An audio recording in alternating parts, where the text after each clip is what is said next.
और आप लोग कैसे हैं कमेंट करके ज़रूर बताएं।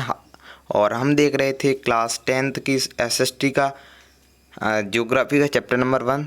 नाम क्या था उसका? संसाधन एवं विकास। ठीक है, ये उसका बोलते हैं जो भाग वो 3 है। ठीक है, और आज से क्लास टाइम इज़ 10 AM और आपके शिवम सर की क्लास सुबह 7 बजे आएगी। ठीक है, और पिछले दोनों लेक्चर्स को नहीं देखा है तो लिंक डिस्क्रिप्शन में अभी जाके देख लो। ठीक है, और तो क्या करना है कि आज शुरू करते हैं। थोड़ा बहुत पहले वाला रिवीजन कर लेते हैं। आज क्या पढ़ने वाले हैं वो भी देख लेते हैं। आज पढ़ेंगे मृदा। ठीक है, पहले देख लेते हैं संसाधन किसे कहते हैं। ठीक है, संसाधन किसे कहते हैं कि संसाधन से मतलब है कि संसाधन हमारे पर्यावरण में उपलब्ध प्रत्येक ऐसी वस्तु जो हमारे आवश्यकताओं को पूरा करने के लिए उपयोग की जाती है और जो जैसे पाने के लिए उपयुक्त टेक्नोलॉजी हो और आर्थिक रूप से संभाव्य हो, सांस्कृतिक रूप से मान्य, उसे क्या कहते हैं? संसाधन कहते हैं। ठीक है, बड़ी क्लियर चीज़ है, कोई बड़ी बात है नहीं। और हमारे बच्चे बहुत तेज है। 4 प्रकार के संसाधन 4 आधार पे होते हैं। ठीक है, कौन कौन से होते हैं वो आप सभी को बताइए कि जैव अजैव किसकी उत्पत्ति के आधार पर। ठीक है, फिर समापत्ति के आधार पर नवीकरण योग्य और अनवीकरण। ये 4 नंबर का प्रश्न आया था इस साल। ठीक है, 10th वाला RBSA वाला। स्वामित्व के आधार पर व्यक्तिगत, सामुदायिक, राष्ट्रीय, अंतर्राष्ट्रीय। ठीक है, विकास के आधार पर संभावित, विकसित, भंडार, संचित कोष। संसाधनों का विकास करना जरूरी है। सतत पोषणीय विकास की ऐसा विकास होना चाहिए जिसमें पर्यावरण को ज़्यादा हानि ना पहुंचे और संसाधनों का अतिदोहन ना हो। रियो डी जेनेरो में आप सभी को पता है कि एक पृथ्वी सम्मेलन हुआ था 1992 में हुआ था, जून में, रियो डी जेनेरो ब्राज़ील में, जिसमें 100 से अधिक राष्ट्राध्यक्ष आए थे। वहाँ पे इस बात की चर्चा हुई थी कि सतत पोषणीय विकास पर ज़्यादा ध्यान दिया जाए और एजेंडा 21 को स्वीकृति दी गई। एजेंडा 21 क्या था वो देख लेते हैं। एजेंडा 21 का मुख्य मुद्दा था सतत पोषणीय विकास का सही इस्तेमाल करना। इस एजेंडा के समान हितों, पारस्परिक ज़रूरतों और सम्मिलित जिम्मेदारियों को ध्यान में रखते हुए विश्व सहयोग की बात की गई ताकि पर्यावरण की क्षति, गरीबी और रोगों का मुकाबला किया जा सके। ठीक है, एजेंडा 21 का मुख्य उद्देश्य प्रत्येक स्थानीय निकाय अपना स्थानीय एजेंडा 21 तैयार करें। तो ये 3 चीज़ तो आप समझ गए होंगे कि एजेंडा 21 क्या है। तो 21वीं शताब्दी में सतत पोषणीय विकास पर ज़्यादा भार देने के लिए जिस कार्यक्रम को चलाया जाता है उस कार्यक्रम का नाम है एजेंडा 21। संसाधन नियोजन, क्या समझते हैं संसाधन नियोजन से? नियोजन वर्ड का अर्थ है प्लानिंग। प्लानिंग, बस आप प्लानिंग करते रहो किसकी? संसाधनों की। क्यों? संसाधनों का अतिदोहन हो रहा है। संसाधन नियोजन के द्वारा संसाधनों का विवेकपूर्ण इस्तेमाल कर सकते हैं। ठीक है, विवेकपूर्ण इस्तेमाल कर सकते हैं यदि संसाधन नियोजन किया तो। भारत में संसाधनों के वितरण समुचित नहीं है। भारत में जो संसाधन है वो समान रूप से वितरित नहीं है। ऐसे संसाधन इस्तेमाल में ऐसे में संसाधन नियोजन और भी महत्वपूर्ण हो जाता है। आप सभी को पता है कि जहाँ पे कोई काम बिगड़ा हुआ है तो उस काम को सही करना बहुत ही जरूरी हो जाता है।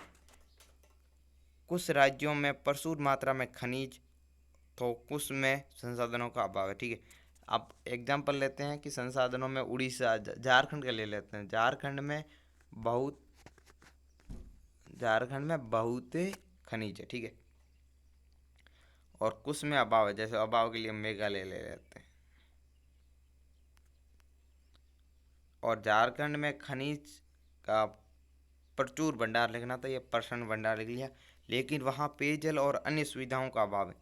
मेघालय में जल की कोई कमी नहीं है लेकिन वहाँ पर अन्य संसाधनों का अभाव है। ठीक है, बाप नहीं अभाव है, इसलिए इन संसाधनों का सही इस्तेमाल नहीं हो पा रहा है। ऐसे में होने वाली समस्याओं का विवेकपूर्ण इस्तेमाल से इन समस्याओं को कम कर सकते हैं। ठीक है, समझ गए बात कि मेघालय में चेरापूंजी में मानेसराम में सर्वाधिक बारिश होती है पर वहाँ पे खनिज बिल्कुल नहीं, बिल्कुल ही नहीं। झारखंड में खनिज बहुत ही अधिक मात्रा पे पर पानी निम्न मात्रा में। तो आप समझ सकते हैं कि संसाधनों का नियोजन करना चाहिए क्योंकि जल भी एक संसाधन है, जल के बिना तो जीवन ही ना संभव है। अब आपको पूछ जाए कि संसाधन नियोजन का क्या महत्व है, संसाधन नियोजन को क्यों किया जाता है, संसाधन नियोजन के क्या उद्देश्य हैं, ये 2 नंबर में प्रश्न आ जाए तो गलत कर दिए तो फिर देख लेना मैं क्या करूँगा तुम्हारा। भारत देखो, हमें क्या करना, संसाधन नियोजन करना। हम समझ गए कि संसाधन नियोजन से तात्पर्य है कि संसाधनों का विवेकपूर्ण उपयोग करना। अब हम भारत में क्या स्थिति है संसाधन नियोजन की, वो भी तो देख लें। तो संसाधनों की मदद से समुचित विकास करने के लिए यह भी जरूरी है कि योजना बनाते हुए समय प्रौद्योगिकी, कौशल और संस्थागत बातों को ध्यान में रखा जाए। प्रथम पंचवर्षीय योजना से ही भारत में संसाधन नियोजन के प्रमुख लक्षण आ रहे हैं। भारत में संसाधन नियोजन के प्रमुख बिंदु निम्नलिखित, ठीक है। पंचवर्षीय योजना, भारत में संसाधन नियोजन के लिए कौन सा कार्यक्रम चलाया गया, तो प्रथम पंचवर्षीय योजना, ठीक है। ध्यान रखना, वेरी इंपॉर्टेंट चीज़ें बोल रहा हूँ मैं। पूरे देश में विभिन्न प्रदेशों में संसाधनों की पहचान कर उनकी तालिका बनाई जा रही है। उपयुक्त कौशल, प्रौद्योगिकी और संस्थागत ढांचे का सही इस्तेमाल करते हुए निरंतर, ये क्या लिखा, डांसर, संसाधन नियोजन तैयार हो रहा है। संसाधन नियोजन और विकास नियोजन के बीच में तालमेल बैठा रहे, मतलब संसाधनों का नियोजन भी हो और विकास भी हो। संसाधनों के लक्षण, संसाधनों का संरक्षण, मतलब संरक्षण से तात्पर्य है कि उनको बचाना, और संसाधनों को बचाना क्यों जरूरी है आप सभी को पता है, इसमें तो बोलने वाली कोई बात ही नहीं बनती, ठीक है। संसाधनों के दोहन से कई सामाजिक और आर्थिक समस्याएं उत्पन्न हो गई है। सर बोलोगे कि संसाधन है, उनसे आर्थिक समस्या समझ गए कि जैसे कोई व्यापार ठप पड़ गया, जैसे कोई संसाधन, कोयला खत्म हो गया तो उससे होने वाले उपयोग आर्थिक खत्म हो गए। अब सामाजिक में क्या प्रॉब्लम पड़ेगी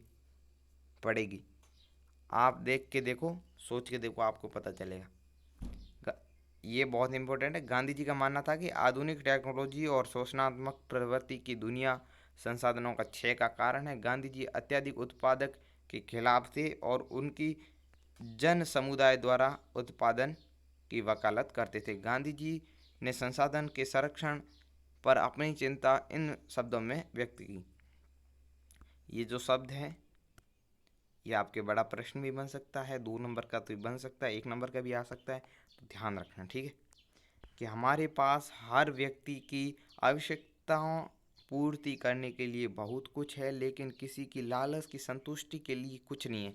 अर्थात हमारे पास पेट भरने के लिए बहुत कुछ है, लेकिन पेट ही भरने के लिए कुछ नहीं। ध्यान रखना, ये सेंटेंस याद कर लेना कि हमारे पास हर व्यक्ति की आवश्यकता पूर्ति करने के लिए बहुत कुछ है, लेकिन किसी की लालच की संतुष्टि के लिए कुछ नहीं है। अर्थात हमारे पास पेट भरने के लिए है, पेट ही भरने के लिए नहीं। हमारे पास पेट भरने के लिए बहुत है, लेकिन पेट भरने के लिए कुछ नहीं। ध्यान रखना, ध्यान रखना, ध्यान रखना, इसको मत भूलना, मत भूलना, मत भूलना, 3-4 बार बोल रहा हूँ। भू संरक्षण, देखो अब आगे जमीन पर भू संसाधन, सॉरी आज मेरे अलग ही है। भूमि एक महत्वपूर्ण प्राकृतिक संसाधन है, ठीक है। प्राकृतिक वनस्पति, वन्य जीवन, मानव जीवन, आर्थिक क्रियाएं, परिवहन तथा संचार हेतु आधारित है, ठीक है। ये सभी चीज़ें जमीन के ऊपर ही होती है। भूमि एक सीमित संसाधन, बिल्कुल सीमित है, क्षेत्रफल कभी बढ़ता नहीं है। इसलिए हमें इसे उपयोगी, सावधानी और योजनाबद्ध तरीके से करना चाहिए। अब देखो यहाँ पे देखो, भू आकृतियों के अंतर्गत क्या लिखा है कि मुख्य भू आकृतियों के अंतर्गत क्या है कि भारत में 43% मैदान है, ये वाला, और 30% पठार, 30% पर्वत और 27% पठार है, ठीक है। अब आगे क्या है कि सामान्य भू उपयोग संवर्ग क्या है कि जमीन का उपयोग किस तरह से हो रहा है, ठीक है। ये 60-61 का है और ये 14-15 का, ठीक है। तो 1960 में 42% गैर कृषि प्रयोजनों के अंतर्गत थी, और अब कितनी 45% है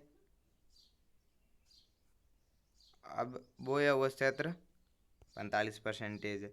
और ये डायग्राम आपकी बुक में भी है और यहाँ पर भी है, देख लेना। तो thanks for watching this video. Next lectures में मिलते हैं। Bye bye, take care.